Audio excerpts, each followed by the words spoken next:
All the African countries believe in reincarnation. It's not a phenomenon you can dismiss with a wave of the hand. I remember asking a pastor once, do you believe in reincarnation? And he said, Pete, would you like me to answer as a pastor or as an African? I said, answer me first as a pastor. And he said, as a pastor, I don't believe in reincarnation. Fine. Now answer as an African. And he said, look, but Pete, you know that this thing exists. So you see, it's difficult to actually say it exists or it does not exist. But the fact is that Reverend Father Ikem was seen as a reincarnation of his grandfather, who was a very, very solid native doctor. He was born with uncanny abilities, which I prefer to refer to as spiritual powers, unusual spiritual endowments. He decided he was going to be a reverend father. He got into the seminary. At night, some spirit would awaken him, take him into the forest around the seminary, show him plants that have curative compounds, and in the daytime he would go and pluck leaves from these plants, and he was using same to treat his colleagues who were seminarians. The rector couldn't take this, so he moved ahead and reported the case to the bishop. The bishop was magnanimous enough to invite the young man.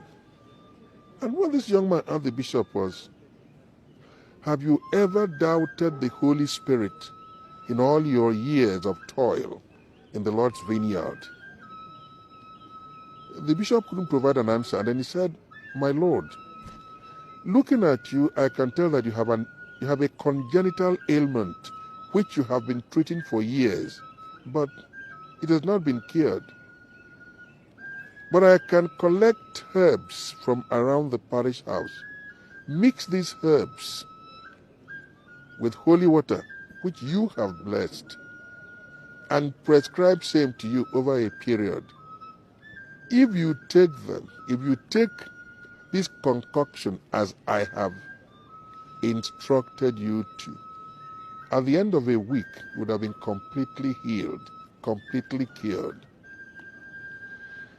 And because the bishop did not know how in the first place he managed to know that he was suffering from this ailment from the moment he was born, he now decided to give it a trial. The bishop experimented with this medication and it worked. So he ordered that the young man be readmitted into the seminary because already the rector had asked him to get out.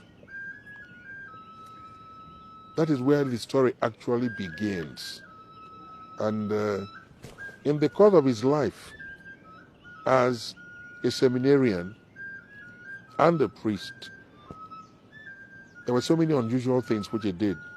I'm asking you, was the rector right in asking him to leave the seminary because he had unusual powers? If you were in the position of the rector, what would you do? Because what we seem to lose sight of is that the drugs that we take on a daily basis are made from herbs. And I hope you agree with that. So this is the story. Reverend Father Ikem was born with unusual powers. He decides to go to the seminary. And because he preferred going to the seminary and ending up as a reverend father, he had to encounter a lot of difficulties.